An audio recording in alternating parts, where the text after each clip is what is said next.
నమస్కారం NSTV news కి స్వాగతం. నా పేరు సంధ్య. ముందుగా వార్తల్లోని ముఖ్యాంశాలు. ప్రజల మధ్యలో ఉంటూ సేవ చేసే ఎమ్మెల్యే రమణారెడ్డిని అడుగడుగునా కాంగ్రెస్ నాయకులు అడ్డుకుంటూ రమణారెడ్డి ఇంటిపై కాంగ్రెస్ నాయకులు దాడి చేయడం సరైన పద్ధతి కాదని బీజేపీ జాతీయ ఉపాధ్యక్షురాలు డీకే అరుణ అన్నారు. కామారెడ్డి జిల్లా కేంద్రంలో కామారెడ్డి ఎమ్మెల్యే రమణారెడ్డిని పరామర్శించారు. అనంతరం ఏర్పాటు చేసిన విలేకరుల సమావేశంలో ఆమె మాట్లాడుతూ జాయింట్ కిల్లర్ వెంకటరమణారెడ్డిపై కాంగ్రెస్ నాయకుల కక్ష కట్టుకున్నారు. నీతివంతమైన పాలనను అందిస్తున్న రమణారెడ్డిపై తప్పుడు ఆరోపణలు చేస్తున్నారని ఆరోపించారు. సంఘటనలను పునరావృతం కాకుండా చూసుకోవాల్సిన బాధ్యత రాష్ట్ర ముఖ్యమంత్రి. ప్రజలకు సేవలు అందిస్తూ ఈ నియోజకవర్గాన్ని అన్ని రంగాల్లో అభివృద్ధి జరిగినటువంటి ఒక ఆకాంక్షతో ముందుకెళ్తున్నటువంటి శాసనసభ్యుల్ని అడుగడుగున అడ్డుకుంటున్నటువంటి రాష్ట్ర ప్రభుత్వం ఒక జైంట్ కిల్లర్గా ముఖ్యమంత్రిగా ఇక్కడ కంటెస్ట్ చేసిండు. కాబోయే ముఖ్యమంత్రిగా ఆనాడు రేవంత్ రెడ్డి, ఈనాటి ముఖ్యమంత్రి, ఇద్దరినీ కూడా ఇక్కడ ఓడించి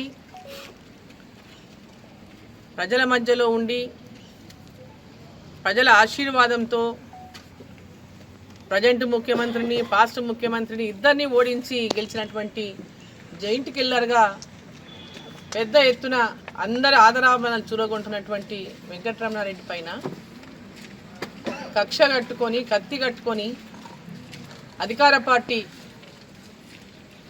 అనేక రకాలుగా ఇక్కడ ఆయనని అణిచివేసేటటువంటి ప్రయత్నం ఓపక్క చేస్తూ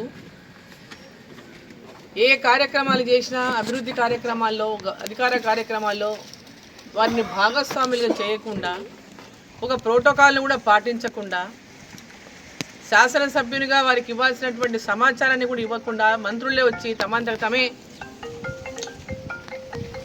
అధికారిక కార్యక్రమాల్లో పాల్గొనడం, కేంద్ర ప్రభుత్వ పథకాలను కూడా వాళ్ళని గొప్పలు చెప్పుకోవడం, ఈరోజు అడుగడుగున అణిచివేసినటువంటి విధంగా వారిపైన ఈ రాష్ట్ర ప్రభుత్వం ఒక పక్క కుట్రలు పన్నుతున్నది, రాష్ట్ర ముఖ్యమంత్రి ఒక పక్క కుట్రలు పన్నుతున్నాడు. డైరెక్ట్గా మీరు ఆయన సమాచారం ఇవ్వాల్సిన అవసరం లేదు, మీరు డైరెక్ట్గా పోయి ప్రోగ్రాములు చేసి వెళ్ళిపోండి అనేటువంటి విధంగా వాళ్ళ మంత్రులు వచ్చి ప్రోగ్రాములు చేసుకొని వెళ్ళిపోతున్నారు. మరి ఇక్కడ 9 సార్లు పోటీ చేసి 7 సార్లు ఓడిపోయి 2 సార్లు మాత్రమే గెలిచినటువంటి నాయకుడు, కాంగ్రెస్ పార్టీ నాయకుడు షబ్బీర్ అలీ గారు ఇవాళ శాసనసభ్యుని పైన, ఇంటిపైన దాడికి పురమాయించి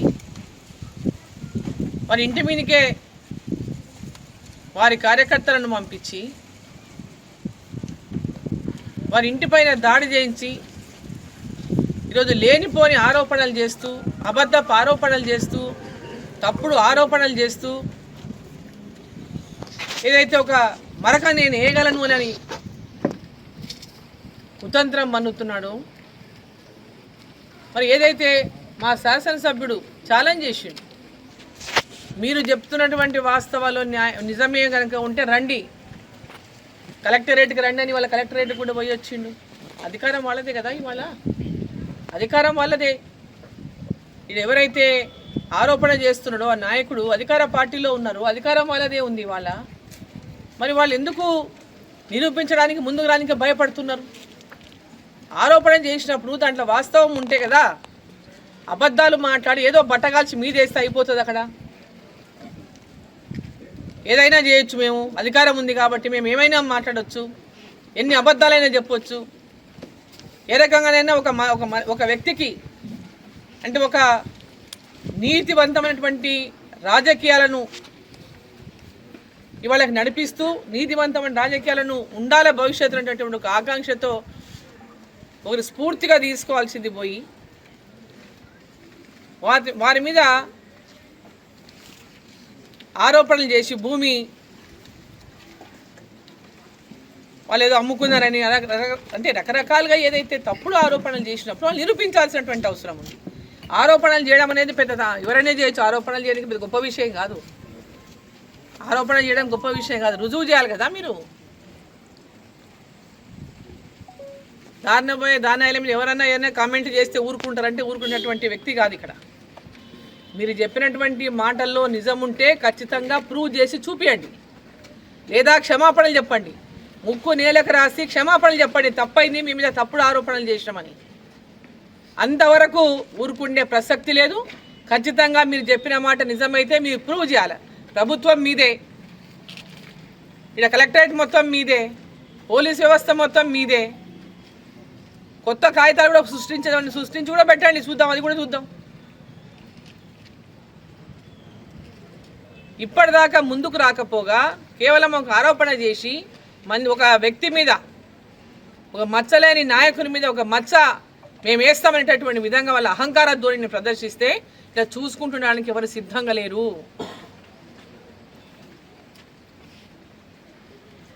ఇమ్మీడియట్గా నిజంగా మీరు చెప్పిన మాటల్లో మీరు ఇంకా అదే మాట మీద నిలబడ్డట్టయితే రండి. ఎమ్మెల్యే గారు ఛాలెంజ్ చేసిండ్రు, మీరు రండి. ఏడికి వస్తారు? మీ ముఖ్యమంత్రి ఆఫీస్కి వస్తారా, లేదా కలెక్టర్ ఆఫీస్కి వస్తారా, లేకుంటే కామారెడ్డి చౌరస్తాకు వస్తారా? ఎక్కడికి వస్తారో రండి. మీకు దమ్ము ధైర్యం అంటే వచ్చి ప్రూవ్ చేయండి. అబద్ధాలు మాట్లాడి అవినీతి ఆరోపణలు చేసి చేతులు కడిగేసుకుంటామంటే ఇలా చూసుకుంటూ చేతులు కట్టుకుంటడానికి కూడా సిద్ధంగా లేడు. అన్ని రకాలుగా భారతీయ జనతా పార్టీ ఈరోజు మా శాసనసభ్యునికి పూర్తిగా అండగా నిలబడింది వెంబడి. వాళ్ళు ఎందుకు వీళ్ళు అడ్డుకుంటున్నారు మాకు అర్థం కాలే. వాళ్ళు అడ్డుకోవాల్సిన అవసరం ఏమి? హైదరాబాద్ నుంచి ఇప్పుడు మా అధ్యక్షుడు వస్తున్నటువంటి అడ్డుకుంటారు, పోలీసులను పెట్టించి మొత్తం ఇంటి చుట్టూ పోలీసులను పెట్టించి అరెస్టులు చేస్తారు. ఎందుకు చేయాల్సి వస్తుంది అరెస్టు? మీరు అరెస్టులు ఎందుకు చేస్తున్నారు మీరు? ఏ ప్రజాస్వామ్యంలో మనం ఇంకా బతుకున్నాం? ఈరోజు ఈ రాష్ట్రంలో ప్రజాస్వామ్యం అసలు ఉందా? ప్రజాస్వామ్యాన్ని ఖూనీ చేస్తూ ఈరోజు మీరు ప్రజలకు స్వేచ్ఛ లేకుండా ఒక మా శాసనసభ్యుని పలకరియాలన్నా, ఆయన ఏం జరిగిందో వచ్చి మాట్లాడాలంటే కూడా మీరు మీ అనుమతి కావాలా? దానికి పోలీసుల అనుమతి కావాలా? ఈ రాష్ట్ర ప్రభుత్వం అనుమతి కావాలా? ఈరోజు నేను కూడా ఎక్కడెక్కడి నుంచో తప్పుకొని ఏ ఊళ్ళ నుంచో దారి తప్పి వీడికి చేరుకున్నాను. నేను ప్రతి చోట ప్రతి అడుగున అనేక చోట్ల పోలీసులు ఉన్నారంటే ఎక్కడెక్కడనో సమాచారం ఇస్తే ఎక్కడెక్కడనో తప్పించుకొని మేము వీడికి చేరుకున్నాం. ఎందుకు? మా ఎమ్మెల్యేని కలుసుకోవడానికి వచ్చి మేము గొడవ చేయడానికి వస్తున్నామా, లేదా కొట్టడానికి వస్తున్నామా, లేదా మేము దాడి చేయడానికి వస్తున్నామా? మా శాసనసభ్యుని కలుసుకునేటటువంటి స్వేచ్ఛ కూడా మాకు లేదా? ఏ రకమైనటువంటి సందేశాన్ని మీరు తెలంగాణ ప్రజలకు ఇస్తారని చెప్పి ముఖ్యమంత్రి గారిని అడుగుతా ఉన్నా నేను. ముఖ్యమంత్రి గారు, ఇక్కడ మీరు ఓడిపోయిండ్రు, కామారెడ్డిలో ఎలక్షన్లు అయినాయి, ఓడిపోయినరు. కేసీఆర్ ఓడిపోయిండ్రు, మీరు ఓడిపోయిండ్రు. ప్రజలు ఇక్కడ వెంకటరమణారెడ్డిని ఆశీర్వదించిండ్రు. మీరు వారి గెలుపును వెల్కమ్ చేసి ఈ ప్రాంతంలో పూర్తిగా అభివృద్ధికి సహకరించాల్సిన బాధ్యత ఈ రాష్ట్ర ముఖ్యమంత్రిగా మీ మీద ఉన్నది. ఎందుకంటే మీరు కూడా ఇక్కడ కంటెస్ట్ చేసిండ్రు, గుర్తుపెట్టుకోండి ఒకసారి. ఇక్కడ పోటీ చేసిండ్రు, గుర్తుపెట్టుకోండి ఒకసారి.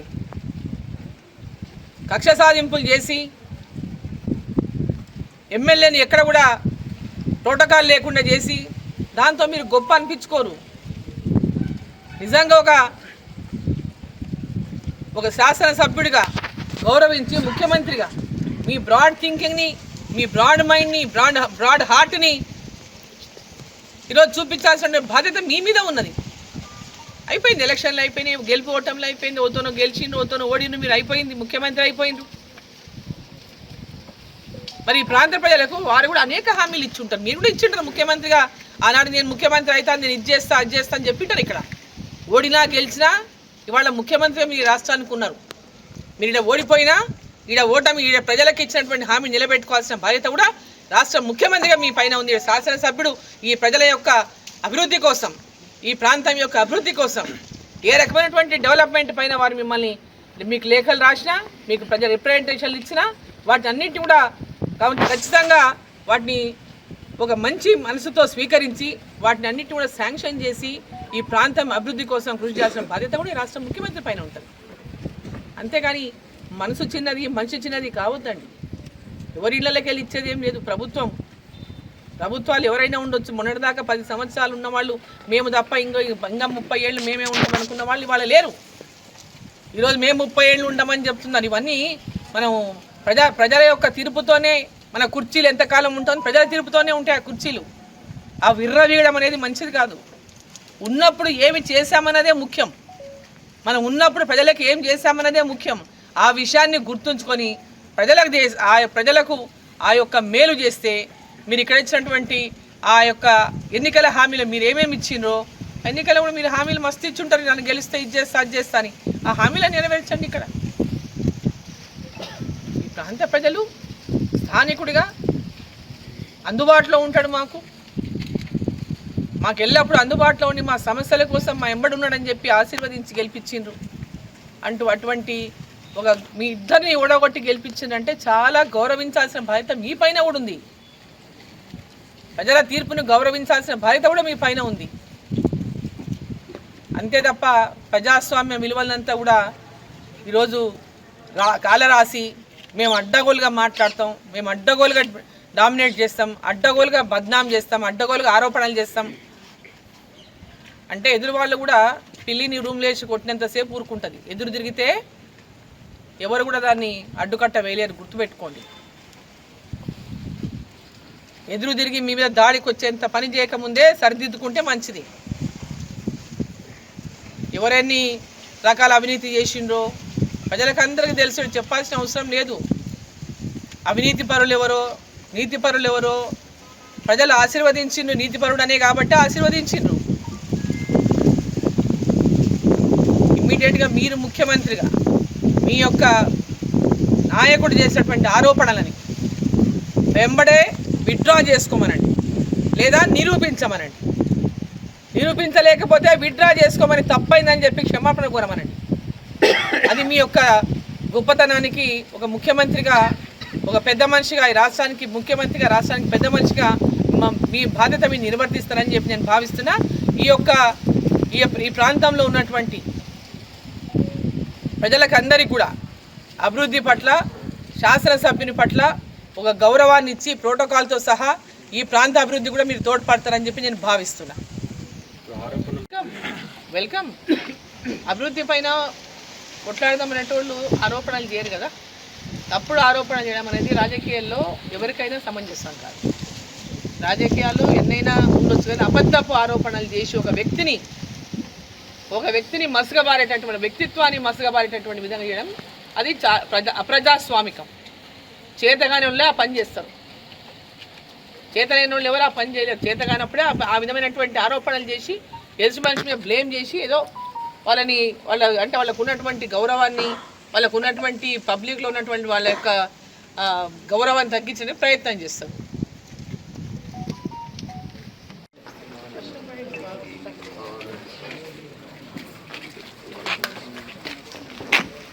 మనం చూస్తున్నాం ఇట్లా ఏ విధంగా సమాజంలో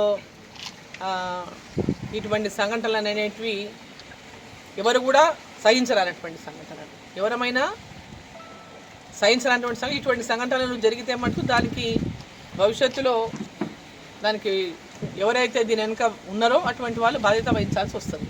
ఇటువంటి సంఘటనలు వెనుక ఉండి ఎవరు ప్రేరేపిస్తున్నారు, ఇటువంటి సంఘటన జరగడానికి కారణం ఎవరు, దాని వెనుక ఉన్నటువంటి వాళ్ళెవరు, వాళ్ళే ఇటువంటి సంఘటన జరిగినప్పుడు జరగరాని జరిగితే దాని బాధ్యత మరి వాళ్ళే తీసుకోవాల్సి వస్తుంది. అటువంటి సంఘటనలు జరిగినప్పుడు రెచ్చగొట్టి మత విధ్వంసాలు సృష్టించున్నది ఎవరు? ఇప్పుడు ఇవాళ భారతీయ జనతా పార్టీని మాటికి మతతత్వ పార్టీ అనేటటువంటి ఆరోపణలు చేస్తున్నటువంటి నాయకులు, మతతత్వ పార్టీ అనేది ఈరోజు ఏ పార్టీ? ఇవాళ కాంగ్రెస్ అంటే ముస్లిం అంటే కాంగ్రెస్ అన్న నాయకులదా మతతత్వ పార్టీ? సబ్కా సాత్, సబ్కా వికాస్, సబ్కా విశ్వాస్ అనేటటువంటి వాళ్ళదా మతతత్వ పార్టీ? ఎవరి మతతత్వ పార్టీ ఇక్కడ? ఇటువంటి సంఘటనలను ఎందుకోసం జరుగుతున్నాయంటే ముఖ్యమంత్రి గారే అటువంటి వాటికి ప్రోద్బలం చేస్తున్నారనేటువంటి అనుమానం వస్తుంది. వారు ఆ విధమైనటువంటి సపోర్టుతో మాట్లాడుతున్నందుకే కొందరు రెచ్చిపోయి ఇటువంటి కార్యక్రమాలకు పాల్పడుతున్నారు.